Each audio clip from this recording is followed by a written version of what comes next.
Hello friends, मैं हूँ Dreamwork 06 और आज फिर हाजिर हूँ मैं आपकी favourite story love to hit me का एक नया एपिसोड लेकर।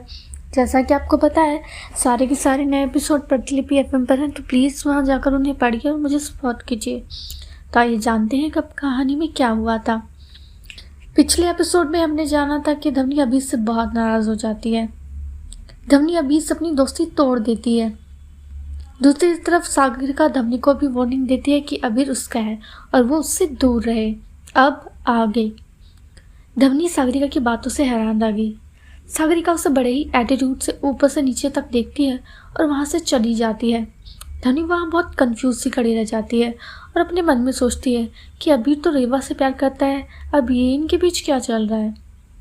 दूसरी तरफ अबीर जब ऑफिस से बाहर निकलता है तो बारिश पड़नी शुरू हो जाती है। अबीर उस गिरती हुई बारिश को देखकर अपने पुरानी यादों में खो जाता है। उसकी और धवनी की लड़ाई होने के बाद अबीर कुछ देर तक वहीं हैरानी में खड़ा रह जाता है। उसके बाद वो धवनी को ढूंढने जाता है ताकि उसे समझा सके कि ऐसा कुछ नहीं है जो कि वो सोच रही है। फिर उसने सोचा कि पर वो उसे बताएगा क्या, कि वो इसलिए उससे झूठ बोल रहा था क्योंकि उसके मन में उससे फीलिंग आ रही थी और वो उससे दूर रहना चाहता था। यही सब सोचते हुए उसने कुछ भी ना बोलने का फैसला किया। अगले दिन नाराज धवनी वापस घर चली गई, पर अबीर के घर जाने की हिम्मत ही नहीं थी। अबीर यही सब सोचते अपनी कार में आकर बैठ जाता है। उसका दिल बेहद उदास था। चारों तरफ न्यू ईयर का सेलिब्रेशन चल रहा था, सब और भीड़ लगी थी। लोग खुशी से यहाँ वहाँ घूम रहे थे, उन्हें बारिश की भी कोई परवाह नहीं थी। अबीर भी खिड़की से बाहर देखते हुए गाड़ी चला रहा था। उसने शीशे में से एक बहुत प्यारे परिवार को देखा जिसमें एक बच्चा था, उसके साथ थे उसके माता पिता। उसने सोचा कि काश उसका भी कोई ऐसा परिवार होता, काश धवनी उसे छोड़कर नहीं जाती तो उनका भी आज एक बच्चा होता। वो ये सब सोच ही रहा था कि तभी उसने अपनी गाड़ी के शीशे से उन माता पिता का चेहरा देखा और वो उन्हें देखकर हैरान रह गया क्योंकि वो दोनों कोई नहीं, अबीर और रोहन थे। उनके साथ वही बच्चा था जिससे अबीर अक्सर मिला करता था। अबीर ने ये देखते ही गाड़ी को ब्रेक मार दिया और उसने ध्यान नहीं दिया कि उसके पीछे और भी बहुत सारी गाड़ी आ रही थी। उसने जैसे ही गाड़ी रोकी, उसके साथ ही पीछे से किसी ने उसकी गाड़ी में टक्कर मार दी। अबीर का सर सीधा जाकर हैंडल पर लगा और गाड़ी में से धुआं उठने लगा।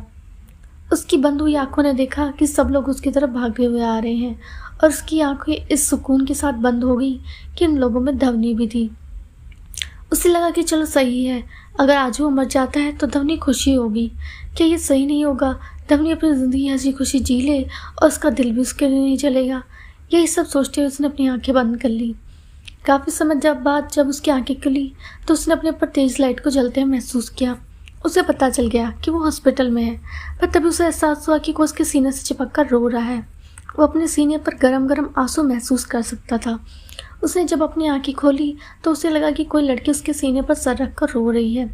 अबीर ने थोड़ा झुककर देखा तो उससे लगा वो धवनी थी। अबीर के चेहरे पर एक हल्की सी मुस्कान आ गई।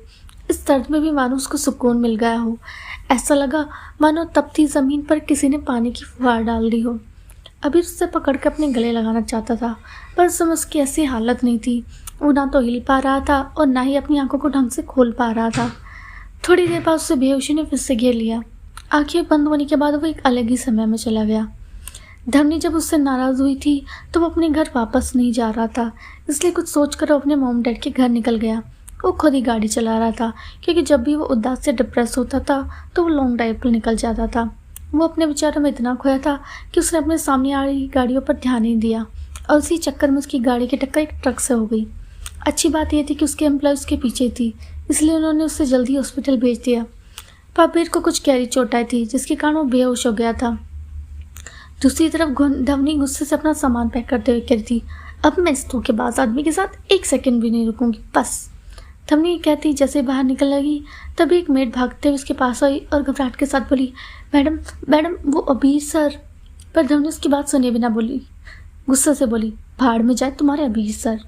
उसकी बात सुनकर वो नौकरानी हैरान रह गई। धवनी ने बात गुस्से में थोड़ी जय से कहती थी, जोर से कहती थी। धवनी ने जब मेड को अपनी तरफ हैरानी से देखते हुए पाया तो धवनी चुप हो गई। मेड हैरानी से बोली, जी मैडम। धवनी जल्दी से अपनी गलती सुधार कर बोली, कुछ नहीं, मैं अपने घर जा रही हूँ, अपने अबीर सर को खुद संभाल लेना। यह कहकर वो जा ही रही थी कि तभी मेड बोली, पर मैडम, अभी सर का तो एक्सीडेंट हो गया है, क्या आप उन्हें देखने भी नहीं जाएंगी? ये सुनते ही अभी के बाहर धवनी के बाहर जा रहे कदम एकदम से रुक गए। उसके हाथ से सामान छूट गया। धनु की गुस्से से भरी आंखें आंसू से भर गई और वो एकदम से बाहर की ओर भागने लगी। उसे लगा कि उसके अंदर सब कुछ टूट सा गया था। तो अब क्या होगा धवनी और अबीर के बीच? क्या कभी हो पाएगी इनकी गलतफहमी दूर? क्या उनका बन पाएगा फिर से परिवार? क्या कभी अबीर, अरमान और धवनी होंगे एक साथ? जानने के लिए बने रहिए मेरे साथ सिर्फ और सिर्फ मेरे चैनल हब पर। और ये एपिसोड रिटर्न में पाने के लिए प्रतिवली FM पर मुझे फॉलो कीजिए अनएक्सपेक्टेड ट्रू लव सीजन 2 के नाम से। Thank you.